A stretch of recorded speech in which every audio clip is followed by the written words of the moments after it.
আঁখি ঝিলিকের কথা মতো পল্টুদার চ্যানেলের সাথে শুটিং করতে স্পটে চলে যায়। সেখানে ডিরেক্টর আঁখিকে শাড়ি পরা অবস্থায় দেখে পল্টু ও পরিচালনাকে বলতে থাকে, এই মেয়ে কি পারবে স্ট্যান্ড করতে বা দেখাতে? আমরা তো মনে হয় অনেক ভীত ওর ওপর শাড়ি পরে আছে। তখন আঁখি ভয়ে ভয়ে বলতে থাকে, আমি পারবো, আমাকে বলুন কি করতে হবে। তখন ডিরেক্টরের অ্যাসিস্ট্যান্ট বলে ওঠে, একবার নিয়ে দেখুন স্যার, আমাদের এই শটটা আজকের মধ্যে কমপ্লিট করতে হবে।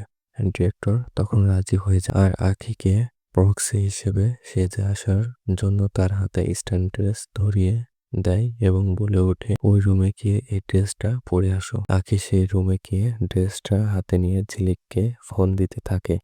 অন্যদিকে ঝিলিক ছাতা বাড়ির বাইরে গোডাউন থেকে সবার চোখে আড়াল হয়ে বাড়ির বাইরে বেরোতে গেলে তখন গৌরব ঝিলিকের সামনে দাঁড়ায় আর বলে ওঠে, দাঁড়াও, কোথায় যাচ্ছ? তখন ঝিলিক গৌরবকে বলে ওঠে, আমি বাইরে যাচ্ছি। গৌরব তখন কথাটা শুনে সাথে সাথে বলে ওঠে, বাড়ির সবাই এখানে, তুমি বাইরে কেন যাবে? গৌরব বলে, কোথাও যাবে না, তুমি এখানে চুপ করে দাঁড়িয়ে থাকো।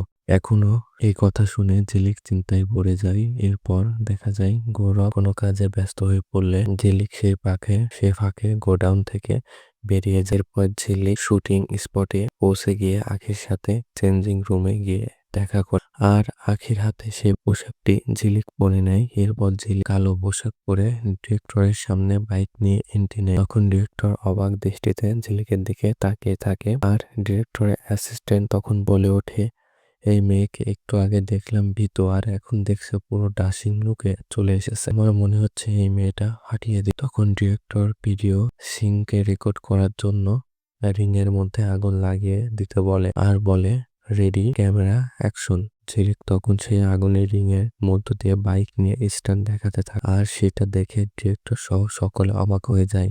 এরপর সিনটা কমপ্লিট হওয়ার পরে ডিরেক্টর সিনটা কাজ করে আর সকলের সামনে ঝিলিকের প্রশংসা করে হাততালি দেয়।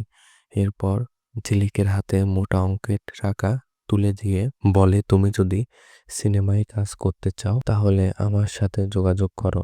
এই বলে ডিরেক্টর তার কার্ডটা ঝিলিকের হাতে তুলে দেয়। ঝিলিক ওই শুটিং করা শেষ করে টাকাটা নিয়ে ছাতাবাড়ির গোডাউনে চলে আসে আর সকলের সামনে 50,000 টাকা গৌরবের হাতে তুলে দেয়। তখন গৌরব সহ ছাতাবাড়ির সবাই অবাক হয়ে যায়। গৌরব বলে ওঠে, তুমি এত টাকা কোথায় পেলে? ঝিলিক তখন উত্তর দিয়ে বলে ওঠে, আমিও বলেছিলাম না আমি টাকা ঠিক জোগাড় করব। এখন আপনারা সবাই কাজে লেগে পড়ুন, কালকের মধ্যে অর্ডারটা আমাদের পৌঁছে দিতে হবে।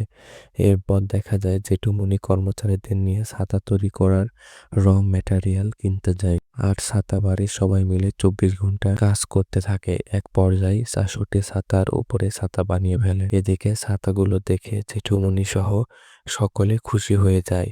এরপর বাকি ছাতাগুলো তৈরি করার জন্য সবাই কাজ করতে থাকে আর এসব খবর পলি পিসিমণি পিয়ারকে জানাতে থাকে। এই খবর শুনে পিয়ারকে সব দেখে অনেক রেগে যায় আর বলতে থাকে, এবারও আঁখি জিতে গেল। এমনটাই দেখতে চলেছেন আজকের এই নতুন পর্বে। এরকম আরো নতুন নতুন সব ভিডিও পেতে অবশ্যই আমাদের চ্যানেলটি সাবস্ক্রাইব করে রাখুন। আপনারা যদি কোনো পেজ থেকে দেখে থাকেন তাহলে ফলো করে রাখুন। ধন্যবাদ।